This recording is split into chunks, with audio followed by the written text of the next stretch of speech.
සේපාලිකා මලයි ඉතින් මොකද්ද බා නනනනන ඇතමිදුමයි සේපාල අමරසිංහ මම ආද මේ ඕකක පෝස්ට් එකක් මම දැක වීඩියෝ කරා මට හම්බුන්නේ මේක කියනවා ඒ උන් හොඳින්දලු අනුර දිසානායක ජනාධිපතිතුමා බලයේ ඉන්නේ ඇත්ත සහතිකවම ඇත්ත තොපි මයිනක පුකලව කකා ඉන්නේ එකේ හොඳකම තමයි අනුර දිසානායක ජනාධිපති උනේ ජනාධිපති තනතුරේ මිනිස්සු තියාගෙන ඉන්නේ මහා ජනතාව තියාගෙන ඉන්නේ අනුර මහත්තයා බලෙන් ආවෙත් නැහැ බලෙන් ඉන්නත් බෑ ශ්‍රී ලංකාවේ මිනිසුන්ගේ අකමැත්තෙන් කිසි කෙනෙකුට දේශපාලඥයෙකුට කලාකරුවෙකුට සිංග කෙනෙකුට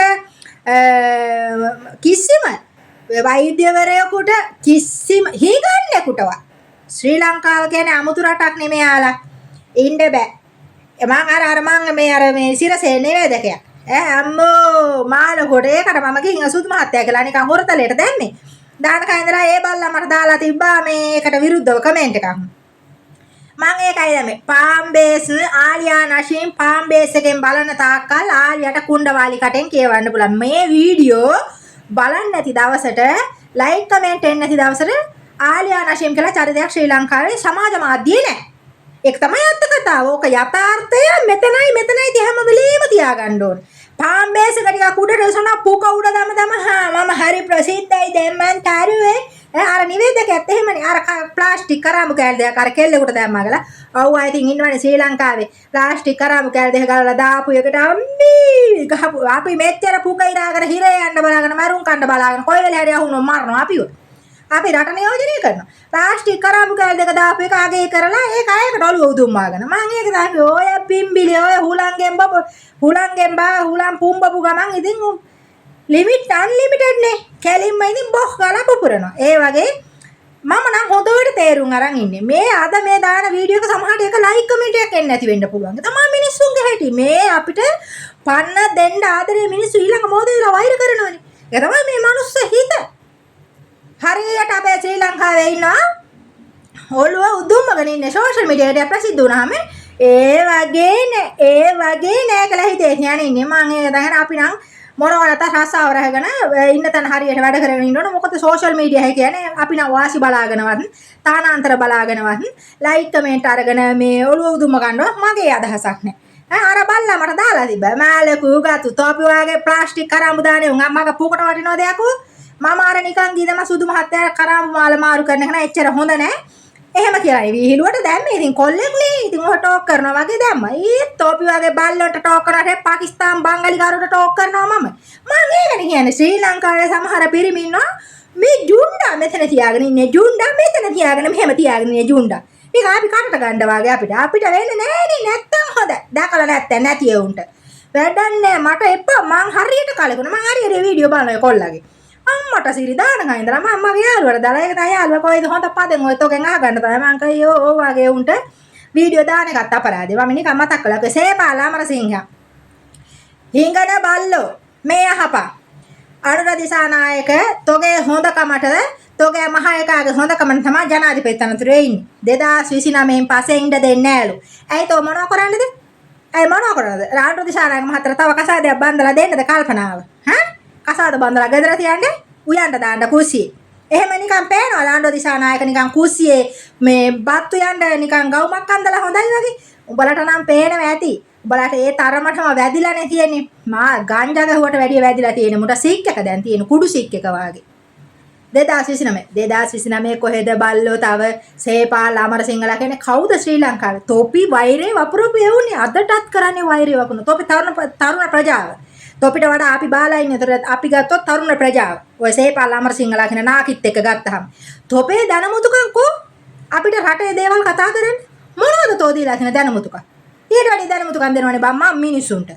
ඈ මාව නරඹන මගේ සහෝදර පිරිසට වෛරේම පතුරනවා. තෝ බල්ලා තෝ එදා ඉඳලා තනතුරු බලාගෙන කපස්සෙන් ගියා. ආරකේ මේකේ ඕකේ. ඒවා හම්බුනේ නැති හින්දා ඒ මිනිස්සුන්ට වෛර කරනවා. ඔය වගේ හොඳ ප්‍රසිද්ධ YouTube කෙනෙක් ඉන්නවා. ඥාංගන් කියන්න බෑ. එයාත් එහෙම තමයි. කියලාම කරුවේ. ඒකනේ දැන් JVP එකට දැන් මාලි මහරජයට තමයි කඩේ යන්නේ. එයාත් ඔය රාජපක්ෂ කඩේ ගිය කෙනෙක්නේ. ප්‍රසිද්ධියම කිව්වා මට අහවා තනතුර දුන්නා නම් මම මාලිමාවට මේ ජීවිත එකට කඩේ යනවා. ඒකම කෙරුවා. ඒ වගේ මිනිස්සු හරි පරිස්සමට ආශ්‍රය කරන්න ඕනේ. ඒක කියලා කරපු එක හරි රෙස්පෙක්ට්. ඒ මනුස්සයා ගැන ගොඩක් අය දන්නවා. සමහර අය විට මේ කියන කතන්දරේ මතක් වුණොත් මේකට මේ කමෙන්ට් එකක් දාන්න ළමයි. අපේ සහෝදරයා ඉන්නවා මේ අපිට වඩා වැඩි මල් අය ඉන්නවා. ඉතින් බල්ලෝ 2029 කොහෙද? යකෝ හෙට මැරෙයිද කියලා කවුද දන්නේ? මට සමහර මිනිස්සු ආවිල්ලා සමහර සිස්ටර්ලා ලබන අවුරුද්දේ කරන දේවල් ගැන සිස්ටර් බැරි වෙයිද කරගන්න හන මගේ මේ පපුව පිච්චිලා යනවා. ලබන අවුරුද්දේ යකෝ මේ හෙට ජීවත් කවුද දන්නේ හෙට ජීවත් වෙන්න පුළුවන්. අද මේ ගෙවා ගන්නේ නේද? මම ජීවිතේ දකින්නේ එහෙම. හෙට දවස දෙයියෝ තමයි දන්නේ. ආලියානා ෂීම් හෙට දවස දන්නේ. අද දවස මේ මොහොත ફોකස් කරන්න ඕනේ මේ මොහොතේ වීඩියෝ එක. මේ විනාඩි 10යි මේ වීඩියෝ එක කරනවා. විනාඩි වීඩියෝ එක කරලා ඊළඟ මොහොතේ හුචක් ගාලා මැරිලා වැටෙයිද දන්නේ. එහෙම තමයි මම නම් ජීවත් වෙන්නේ. මට නිකන් මෙතන පිච්චිලා යනවා. ලබන අවුරුද්දේ රට යන්න හදනවා. මගෙන් ජනවාරි වල යන්න බැරි වේද ආලියා. ජනවාරි වල මං කොහෙන්ද ඉඳ වලපල්ලේ ඉඳ ගොඩ ඉඳ උඩ ඉඳ මොකේ ඉඳ කවුද බන් දන්නේ? මම ඉතින් කියනවා අනේ සිස්ටර් කොච්චර කල් මේ වගේ මෝඩ තෝ වගේ මෝඩ හරක් සමාජයට දුන්නු දෙයක් නැහැ. 2029 කොහෙද බල අර ඒ කිය බුරනවා අර දරග හතව. නාමල් හිරේ දැම්මොත් එහෙම මාලිමාවේ අවසන් නේ තෝ වගේ පංගස් වලට මොනවද බං කරන්න පුළුවන් රටේ? තෝ වගේ පංගස් වලට පැරදිලා මේවා වුණාන් පස්සේ පුකා කුලගෙන ගෙවල් වලට ළඟින් ඉන්න. දන්නේ අඳුරන්නේ නැහැ වාගේ. තොපි හැමදාම කරුවේ එහෙමනේ.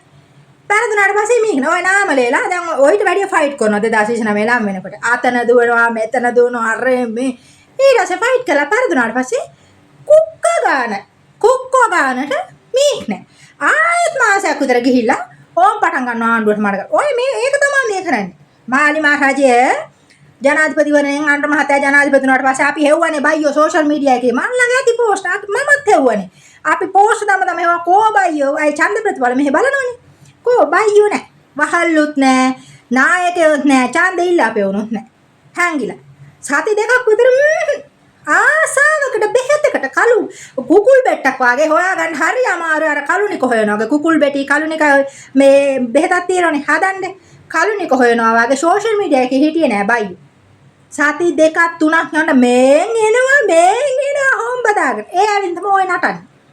ඔය 2029 පුග්ග ඉරාගෙන පෙරදුනාට පස්සේ සේපාල අමරසිංහලත් නෑ, නාමල් රාජපක්ෂලත් නෑ. ඔය පංගස් වගේ කෑ ගහන නංගිලත් නෑ අන්තිමේට.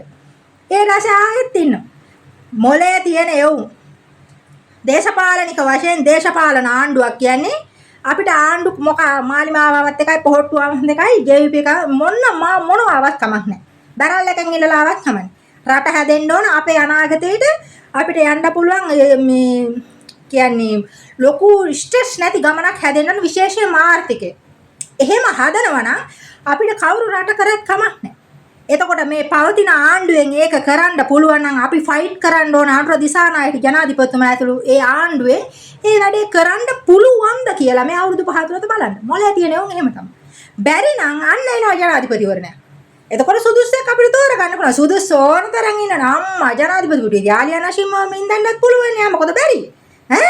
මේ බූකට ජනාධිපතිතුමා ඉඳගත්තාම කෑ ගහන්නේ ආපෝ පිස්සුද තැනේ හැටියට ඈනේ. තැනේ හැටියට ඈනේ. ඉතින් ඒකයි. එතකොට මොලේ තියෙන උන් දැනගන්න. දැන් අර පාර දරගස්සාගේ අර නාමලෙලා පස්ස යන මොනවටද ඔය? නාමලෙලා 2029 බලයට එනවද? නෑ. ඒ රසේ මාලිමා රජයෙන් වැඩක් කරගන්නත් නෑ. හදිසියේ ගමේ ගිරාම සේවකයා මාලිමා පාක්ෂිකයෙක් වුණොත් එහෙම හම්බ වෙන සහනාදාර චරිසහතිකවත් ගන්න හම්බ වෙන්නේ නෑ. ඒ තරමට දේවල් තියෙනවා මිනිස්සුන්ගේ හිත් තුල ශ්‍රී ලංකාවේ. ඒවම කොහොත් නෑ කෑ ගහනවා ඇවිල්ලා. මේ ඉරහඳ පවතින තාක්කල් ශ්‍රී ලංකාවේ රාජපක්ෂලගේ කිසි කෙනෙක් බලයට එන්නේ නැහැ. කිසි කෙනෙක් එන්නේ නැහැ. මාලිමා රජයේම කවුරු හරි බිහි වෙලා ඉදිරියට අනිවාර්යෙන් අපි අරන් යනවා. මේ යන ක්‍රමය හොඳයි. ක්‍රමේ ආර්ථිකයේ එකපාරටම ගොඩ දාන්න බැලලා අනුර මහත්තයා කිව්වනේ. එහෙම තමයි අපි වුණත් මේ ගන්න සොච්චම් පඩිය ලංකාවට දැම්ම කියලා කරන්න පුළුවන් දෙයක් නෑ අපේ දේවල් වල. කාර්යයට කණ්ඩවත් බෑ. සල්ලි වල. ඉතින් මොකද කරන්නේ? හැබැයි අපි සන්තෝෂ වෙනවා. රාජපක්ෂලගේ කාලේ විශේෂයෙන්ම මම කියන්නේ කුඩු. අයිස් මද්‍රව්‍ය ශ්‍රී ලංකාවේ නැති මේ රටවල් වල නෑනේ. මදාම පොලිසියෙන් සර්ච් කරනවා. මදාම පොලිසියෙන් සර්ච් කරනවා. කිසිම chance එකක් නෑ ආවුනොත් එහෙම. ඒකයි. අපේ රටේ ඉතින් පොලිසියෙන් කොච්චර සර්ච් විතර. වටේ යනවා රාලා හැමිලා බහුතරයක්. අල්ලන්නේ නැහැ කවුරුවත්. ඒකනේ ඔච්චර